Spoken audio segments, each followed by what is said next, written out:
Alani senu nyamina, nyamina o ne nyamina.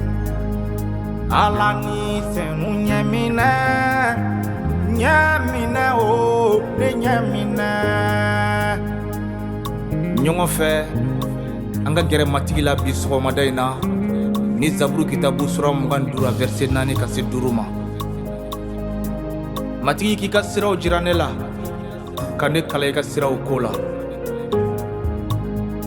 Bi sɔgɔmada in na i bɛ yɔrɔ o yɔrɔ gɛrɛ matigi la nin cogo la ka da kan bɛ san daminɛ la. Matigi ni senu wele a ka i ɲɛ minɛ i ka ko kɛtaw bɛɛ la.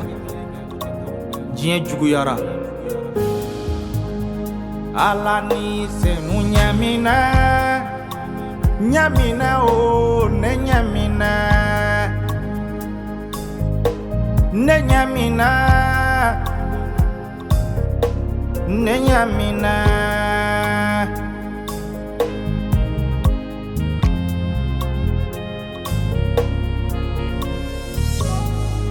Naka kuntigiyata,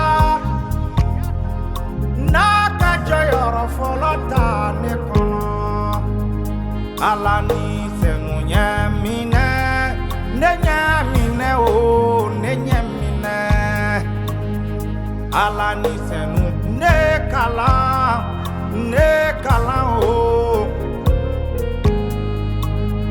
Alani senu ne deme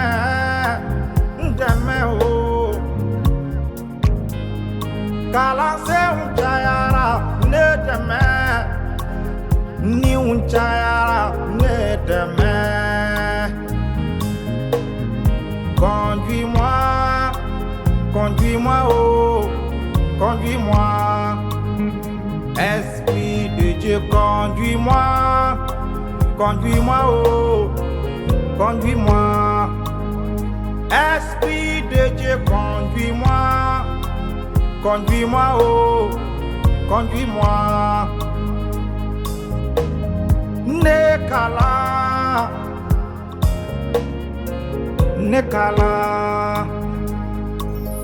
Hallelujah.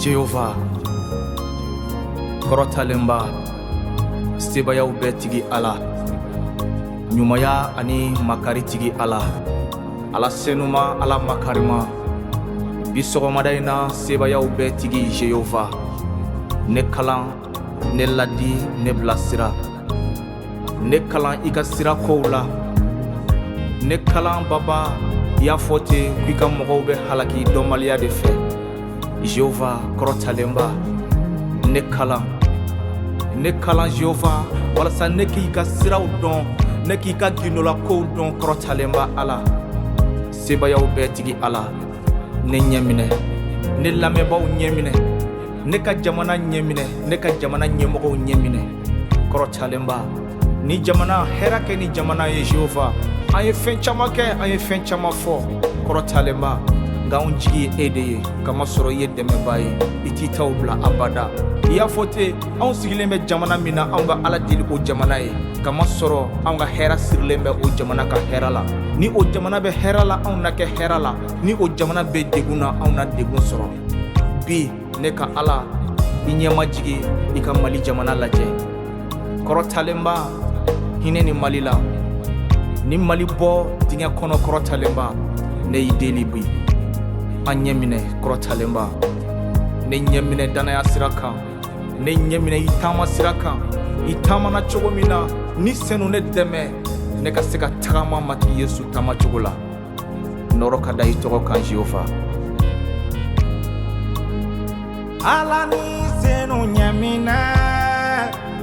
ɲɛminɛ o ne nana bi Dede studio la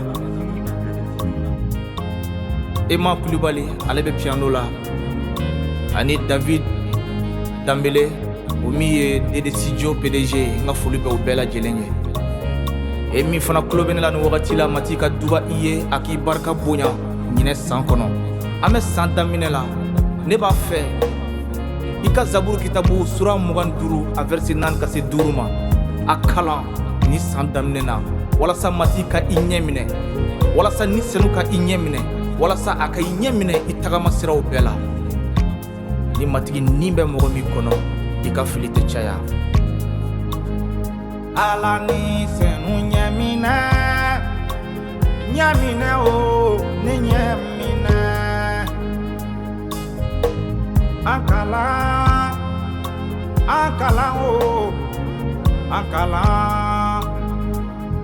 N bɛ foli lase bɛɛ lajɛlen ma tanuni kɛnɛ tɛmɛko ɲuman kosɔn. N bɛ foli lase tanuni kɛnɛ ko labɛnbaw bɛɛ ma, ka foli lase stafu mɔgɔw bɛɛ ma ko Matigi ka duba u ye, ani mɔgɔ minnu fana nana tanuni kɛnɛ na. N bɛ foli lase aw bɛɛ ma. Tanuni kɛnɛ sigira Yesu de ye, wa Yesu de ta don. Dénomination ko tɛ, ne Ezayi ta tɛ, a sigira Matigi Yesu de ye. An bɛ foli lase Krista ma ni tanuni kɛnɛ hakilina kosɔn. Halisa aw ka to deli la walasa nin baara ka se ka taa ɲɛ, an ka se ka yelen bɔ nin jamana kɔnɔ. Yesu Krista tɔgɔ barika la. Amin.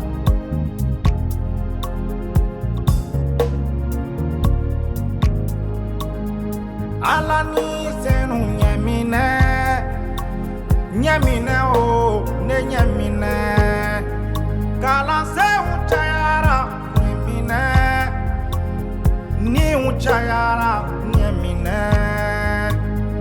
M'a fɔ ye ko k'an bɛn kalo wɛrɛ, i ka hakili to i yɛrɛ la, i ka hakili to i ka fɔtaw la. Yesu tɔgɔ la. Amina.